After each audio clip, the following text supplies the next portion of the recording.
Ajaran Syekh Siti Jenar tentang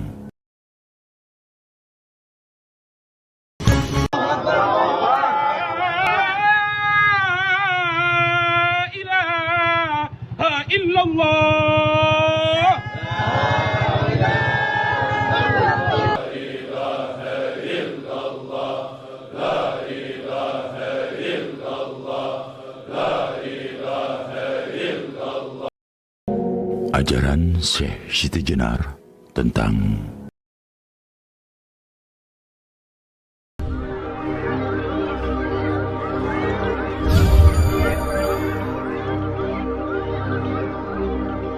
ajaran dan pemikiran Syekh Siti Jenar.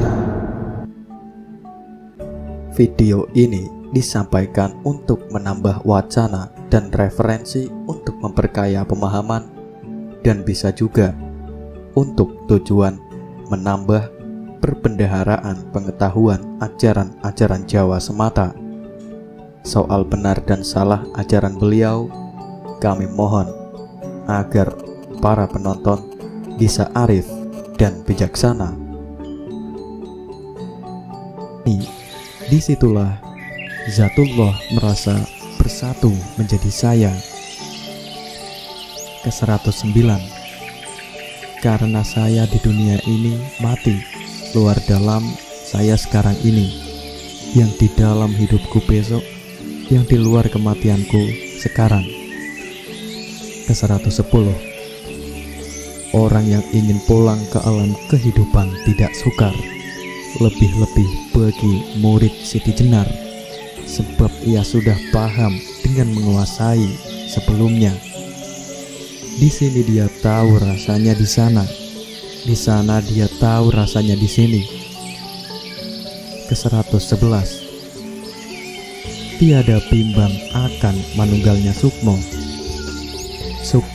dalam kehingan, tersimpan dati sanubori.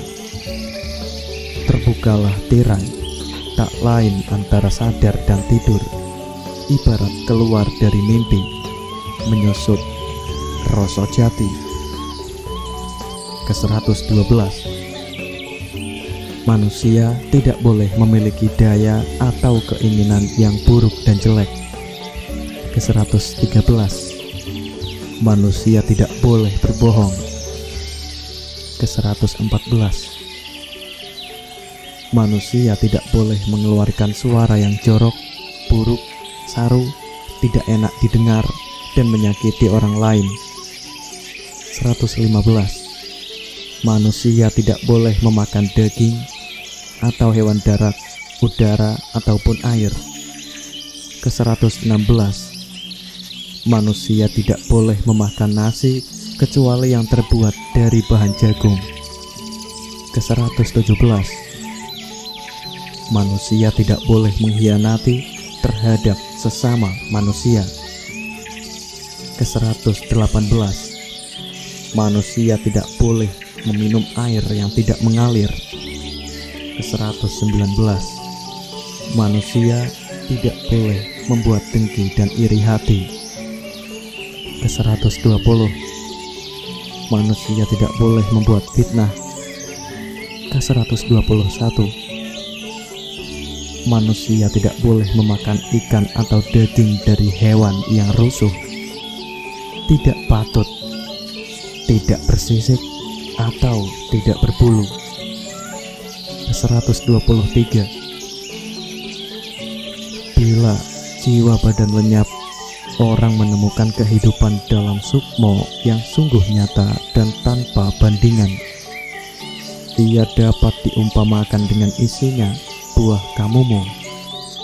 Pramono menampilkannya manunggal dengan asalnya dan dilahirkan olehnya. Ke-124. Tetapi yang kau lihat, yang nampaknya sebagai sebuah boneka penuh mutiara bercahaya indah, yang memancarkan sinar-sinar bernyala-nyala, itu dinamakan Pramono. Pramono itu kehidupan badan. Ia manunggal dengan badan, tetapi tidak ambil bagian dalam suka dan dukanya. Ia berada di dalam badan. Ke-125, tanpa turut tidur dan makan, tanpa menderita kesakitan atau kelaparan. Bila ia terpisah dari badan, maka badan ikut tertinggal tanpa daya, lemah. Pramono itulah yang mampu mengemban rasa, karena ia dihidupi oleh sukmo.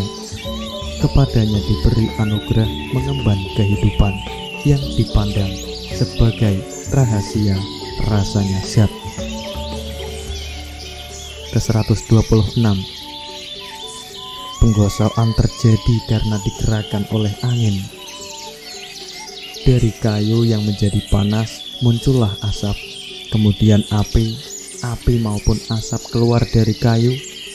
Perhatikanlah saat permulaan segala sesuatu, segala yang dapat diraba dengan ponco indera, keluar dari yang tidak kelihatan, tersembunyi. Ke-127, ada orang yang menyepi di pantai. Mereka melakukan konsentrasi di tepi laut.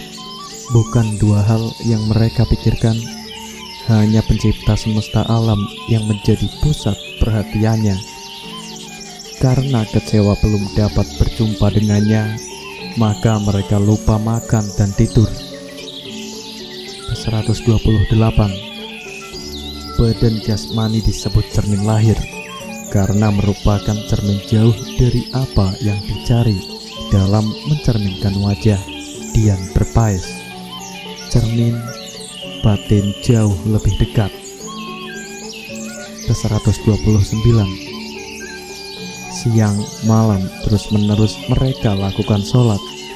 Dengan tiada hentinya terdengarlah pujian dan zikir mereka. Dan kadang mereka mencari tempat lain dan melakukan konsentrasi di kesunyian hutan. Luar biasalah usaha mereka.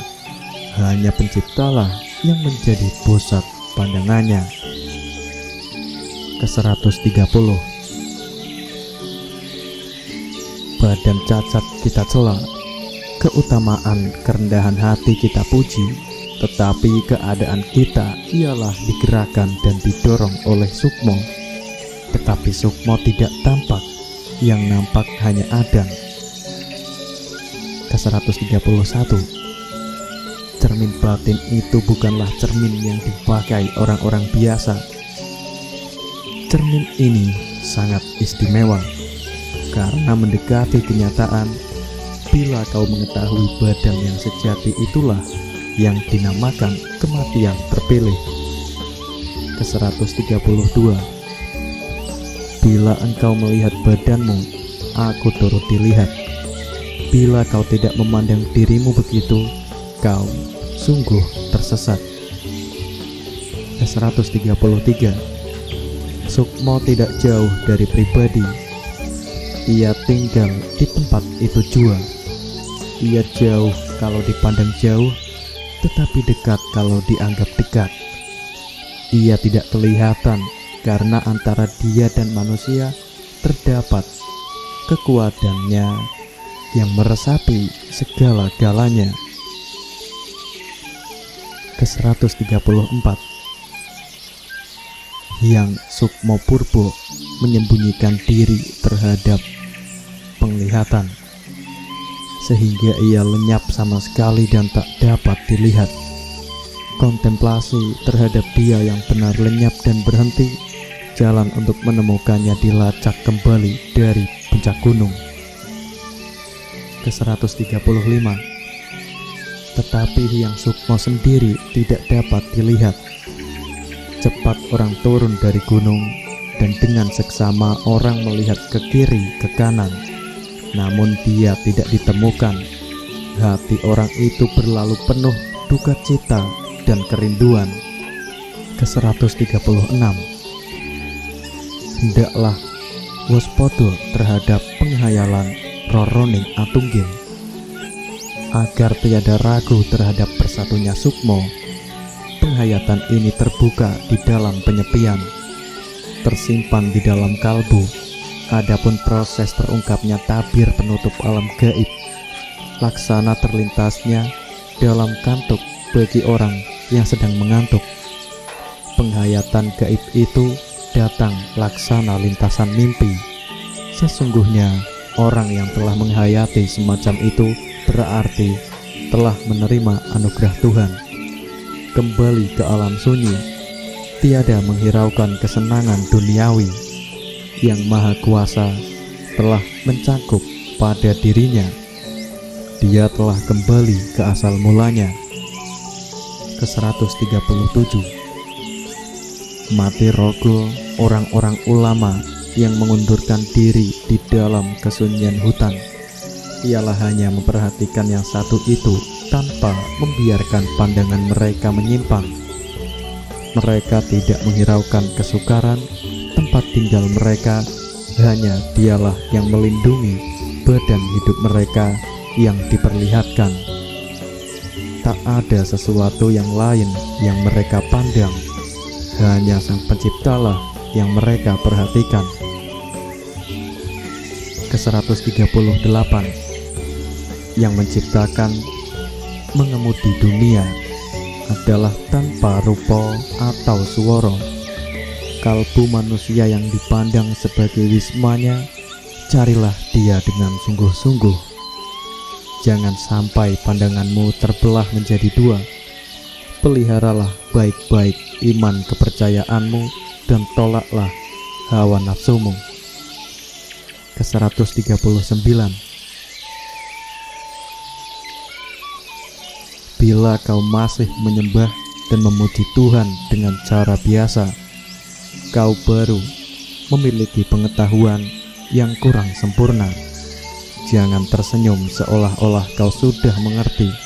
Bila kau belum mengetahui ilmu sejati, itu semua hanya berupa tutur kata. Adapun kebenaran sejati ialah meninggalkan sembah dan pujian yang diungkapkan dengan kata-kata. Ke-140. Sembah dan puji sempurna ialah tidak memandang lagi adanya Tuhan, serta mengenai adanya sendiri tidak lagi dipandang. Papan tulis dan tulisan sudah lebur, kualitas tak ada lagi. Adamu tak dapat diubah. Lalu apa yang masih mau dipandang? Tidak ada lagi sesuatu. Maklumilah. Itulah ke-140 ajaran dan pemikiran Syekh Siti Jenar. Berbicara tentang Syekh Siti Jenar dalam konteks mistik memang sering diperdebatkan. Setidaknya banyak pihak selalu meneror bahwa dia penganut ajaran sesat. Dia menyimpang dari petuah wali. Sementara itu, ada juga yang masih angkat topi terhadap paham mistik dia. Paling tidak yang setuju ini akan berkilah bahwa Syekh Siti Jenar bukan penganut mistik yang sesat. Jika ada yang mengatakan demikian, berarti pemahaman mistiknya masih sepotong-potong. Memang belakangan sempat muncul dua versi kematian Syekh Siti Jenar yang mengimplikasikan dia berada di pihak yang salah atau benar. Pertama, di kalangan pesantren selalu ditekankan bahwa kematian Syekh Siti Jenar dihukum pancung. Alasan hukuman adalah ajaran dia yang dianggap menyesatkan masyarakat. Kedua, seperti yang pernah dikisahkan Abdul Munir Mulkan dalam bukunya Ajaran dan Jalan Kematian Syekh Siti Jenar 2002 dan Ahmad Khodzim dalam bukunya Syekh Siti Jenar Makna Kematian 2002. Dia mati karena memilih kematiannya sendiri. Proses semacam itu senada pula dengan kematian pujangga besar Jawa Ronggo Warsito. Di satu pihak ada yang mengisahkan dia mati terbunuh, dan di lain pihak dia mati karena memilih jalan kematiannya. Bagi para pemerhati mistik kejawen, yang penting bukan pada masalah ajaran Syekh Siti Jenar sesat atau tidak, melainkan perlu dipahami mengapa Syekh Siti Jenar memandang dunia sebagai alam kematian. Sedangkan para wali songo tidak demikian halnya. Inilah tesis mistis Siti Jenar yang luar biasa di zamannya, karena dia justru telah jenius memikirkan hidup sebagai hakikat. Dia super cerdas dan lebih berpikir tasawuf atau mistis ketimbang berpikir yang lugas. Mari kita renungkan ajarannya tentang hidup dan kehidupan secara mistis. Dia berpendapat bahwa hidup yang selalu sedih, sengsara, kebingungan, dan sejenisnya adalah penjara. Ini bukan hidup di alam kehidupan, melainkan hidup di alam kematian. Manusia yang demikian sedang terpuruk dalam kematian hidup. Manusia yang terdegradasi nilai, yang curang, yang keras, yang korup, dan sebagainya adalah manusia yang telah mati menurut Siti Jenar. Jika demikian, berarti dunia ini telah dipenuhi berjuta-juta mayat yang kotor, bangkai yang amis, dan struktur kehidupan yang mati tak karuan pula.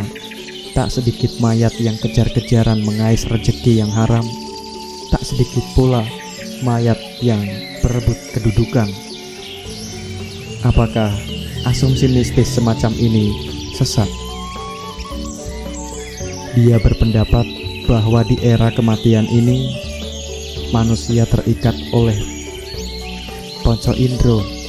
Kondisi ini bukan eksistensi yang sesungguhnya. Hidup nyata baru akan ditemukan setelah mati. Di sana keadaan terang benderang dan semua hal yang mengandung kebaruan. Manusia tak lagi harus didampingi siapa-siapa. Manusia akan hidup mandiri. Siti Jenar berpandangan bahwa hidup setelah mati lebih indah dan lebih segalanya. Karena itu, dia rindu kematian. Dia sangat rindu terhadap alam real ketika dia belum jatuh ke kematian. Dia ingin kembali dalam keadaan suci atau semula ketika belum kotor. Untuk itu, Siti Jenar mengajarkan bahwa hidup manusia akan mengalami proses mistis. Ajaran dia tersimpul dalam 5 pokok wejangan, yaitu yang pertama, ajaran asal-usul kehidupan atau sangkan poroning dumadi. Kedua, ajaran tentang pintu kehidupan. Ketiga, ajaran tentang tempat manusia esok hari yang kekal dan abadi. Keempat, ajaran alam kematian yang sedang dijalani manusia sekarang. Kelima, ajaran tentang yang maha luhur yang menjadikan bumi dan angkasa. Kalau demikian, apakah ajaran dia memang gelap? Tidak. Dari 5 jalan kehidupan yang dia ajarkan, jelas positif. Yang menjadi masalah, mengapa dia selalu mendapat cap merah ketika itu? Mengapa konteks ajaran demikian membuat wali songo marah? Pasalnya, Syekh Siti Jenar yang demikian dianggap tak sejalan dengan ajaran wali. Kiranya semua itu yang keliru adalah penerapan mistik Siti Jenar yang disalahartikan. Tak sedikit memang orang menerima wejangan dia, lalu berbuat onar, berbuat jelek, bunuh diri, dan seterusnya. Pendek kata, tak sedikit di antara mereka yang segera ingin mati, karena hidup di kelak kemudian hari justru lebih sempurna. Kalau begitu, yang keliru adalah cara menjalani ajaran Siti Jenar, bukan ajaran itu sendiri. Cinta mati kan sebenarnya bagus, tetapi jika mereka segera ingin mati dengan jalan tak wajar, ini yang salah. Padahal, sejauh pemahaman saya, Siti Jenar tak mengajarkan orang harus bunuh diri. Syekh Siti Jenar sesungguhnya tergolong guru mistik yang brilian. Dia guru mistik sejati yang tahu berbagai hal. Dia juga dikenal sebagai guru sekaligus wali yang menyebarkan Islam Jawa di tanah Jawa secara kontekstual.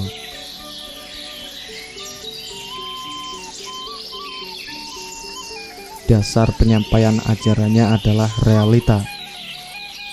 Karenanya, dalam berbagai hal ada yang disesuaikan dengan kondisi Jawa.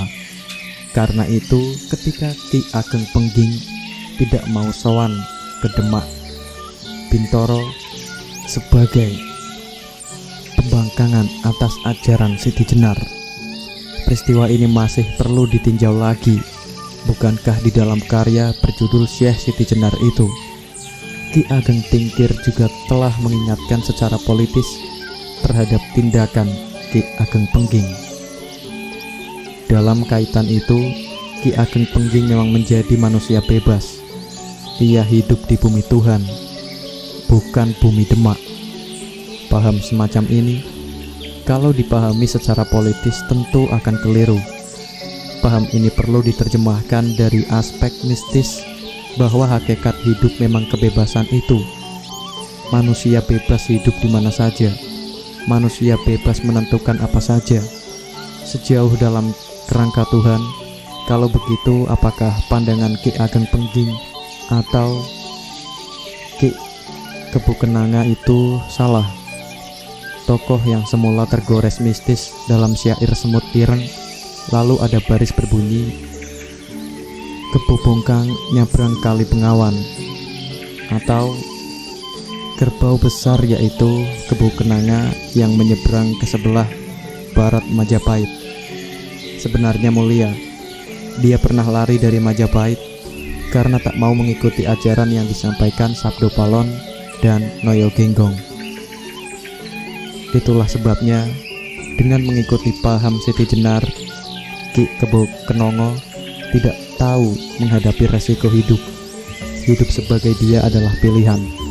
Kematian bagi dia bukan hal yang sengsara. Andai kata harus menerima hukuman mati. Bahkan menurut dia, takdir baginya sulit ditunda. Bagi dia yang selalu dikendalikan Yang Maha Kuasa, biarpun utusan Demak datang, dia tidak takut menghadapi bahaya. Karena disitulah dia berjuang untuk hidup. Dalam perjuangan itu, jika selesai tugas kejiwaannya, akan segera kembali ke alam aning-anung, yaitu alam bahagia, tentram, abadi. Yang menarik lagi dari pandangan dia adalah persoalan belajar berbudaya. Jika hewan berdasarkan insting, manusia Jawa mengikuti guru. Dalam pandangan Islam Jawa, setidaknya ada 4 macam guru.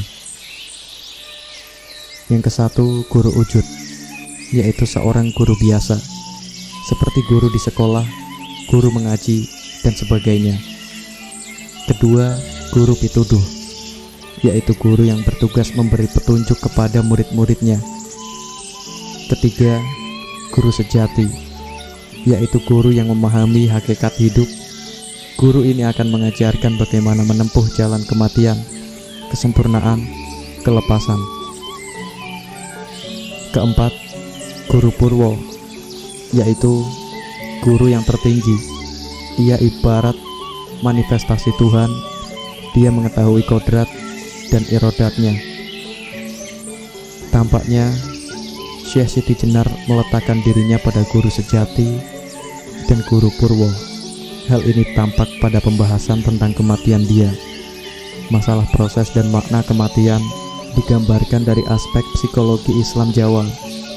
Proses kematian dan maknanya ditinjau dari aspek kehidupan kejiwaan psikologi Jawa.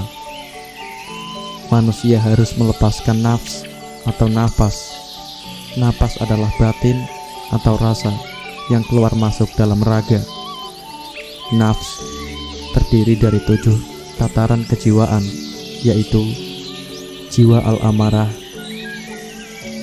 jiwa lawahmah, jiwa mulhamah, jiwa mutmainah, jiwa spiritual, jiwa lubiah atau kosmik, dan jiwa rasa atau nirwana. Jiwa al-amarah yang berfungsi mengoperasikan organ tubuh, tak sekedar membuat orang marah. Jiwa lawahmah, yaitu jiwa yang letaknya lebih dalam lagi, lebih halus, yang ketika orang tidur akan menciptakan mimpi yang menembus ruang dan waktu. Jiwa mulhamah, yaitu batin manusia yang menyebabkan mereka dapat menerima petunjuk Tuhan. Jiwa mutmainah, yaitu batin manusia yang tenang. Jika ini diaktifkan, manusia Jawa akan mampu melihat apa yang disebut clairvoyancy, yaitu objek atau peristiwa di luar fisik atau metafisik. Namun, jiwa ini masih bersifat semu. Misalkan kenikmatan seksual, misalkan suami impoten atau istri fikrit, nyatanya tak diperoleh kenikmatan, berarti masih lahiriah atau batin semu. Jiwa spiritual, yaitu batin manusia yang mampu melakukan kontak dengan alam gaib. Dalam masyarakat Jawa, tradisi semacam ini dinamakan alam supena, alam mimpi yang mempengaruhi jiwa manusia mampu menerawang terhadap kejadian mendatang. Batin ini arah futuristik atau jangka. Orang Jawa menyebut ngerti sedurunge winoroh, artinya mengetahui yang bakal terjadi. Misalkan lagi, gerak pikiran, merasa nikmat secara otomatis. Ketika kita harus menganggukkan kepala, menyembah, melambaikan tangan pada saat berhubungan dengan orang lain, adalah wacana batin spiritual.